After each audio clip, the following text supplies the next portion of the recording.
All right, let's go. Where are we going here? One of the other AFC South teams, Indianapolis Colts hosting the Tampa Bay Bucks. Colts favored by 2.5 here.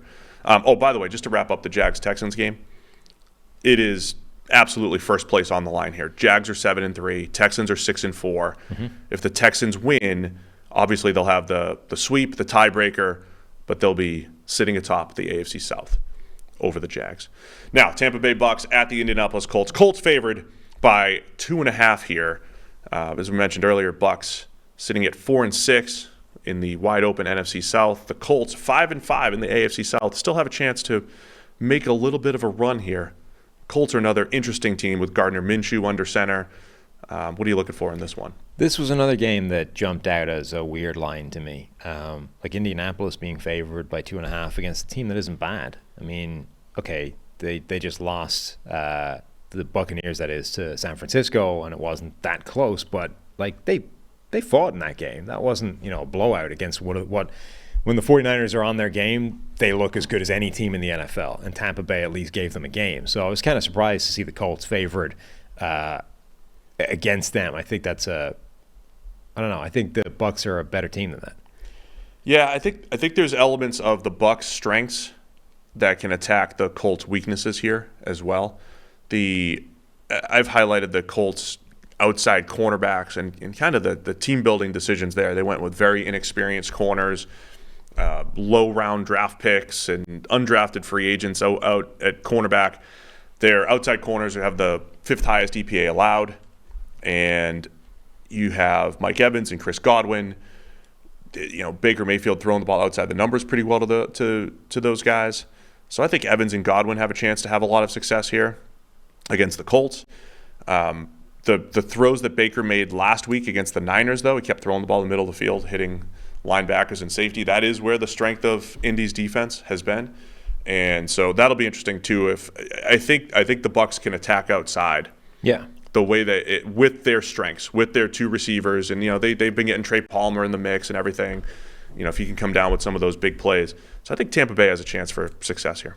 I think Baker Mayfield will have a better picture consistently in this game than he did against the 49ers, where everything seemed to be incredibly tight coverage, where he was under pressure a lot against the defensive line. The Colts have a good defensive line as well, but it's not as good as San Francisco's. Neither is their coverage. Like they're just not as good across the board on defense. So theoretically, Baker Mayfield should have a better picture to work from at all times. And this is a weird season for him because previously in his career, he's either been good or bad, nothing in the middle, right? Yeah. This is the first year where he's actually just plowing the course right down the middle, where he's been fine. He's been okay. Yeah, there's no strong takes either way with Baker Mayfield. He's just been okay this year. Not good, not bad, right in the middle. Had a couple rough games against good teams, had some good games against not as good teams. I mean, it's just all to expectation, I guess. But to expectation, but with expectation being like, I don't know where he is anymore. Oh yeah, I mean, it's just average. Yeah, it really is. He's just plowing that average line right now. That's an unusual element of his career now. One other thing to highlight: the Colts offensive line, as we had predicted at the beginning of the year, as long as they stay healthy, they'll be pretty good. They've been pretty good. They've had some health issues or whatever, but their starters. Ryman. What's that? Bernard Ryman. Let's give that guy some credit. He's their best graded offensive lineman. He's their best graded pass blocker. He is a second-year, third-round pick who hasn't been playing football that long. Like, he's from Austria, right? Like, the almost homecoming, right, when they played in Germany, and his family was over from Austria.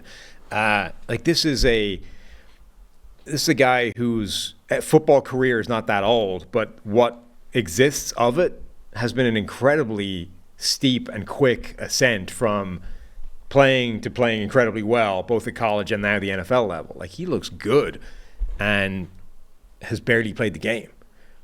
# model guy. Yeah. Liked him. Definitely. Loved the Ryman pick. Renner liked Ryman a lot as well. He did. I honestly thought because he tested well and had that limited football experience, I really thought he was going to go in the first round. Yeah. During the draft process, after a while, I was like, all right, he'll probably go in the second. But he ends up in the third, when you're stealing a left tackle in the third round, right, that's a huge win. Good for the one. Colts. Yes. Like I don't want to speak for Renner, but it feels like the way Renner described Bernard Ryman didn't necessarily mesh with where he ended up on his big board and rankings and stuff. Feels a little bit like me with Tank Dell, where I wonder if he sort of has, I should have pushed him higher based off what I thought of him, but just didn't quite do it.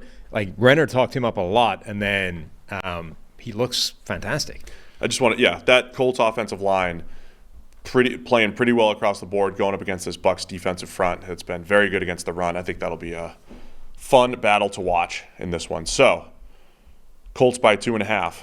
I have a feeling where you're going. What is it? I already said it. Bucs. I'm taking the Bucs. I will also take the Bucs.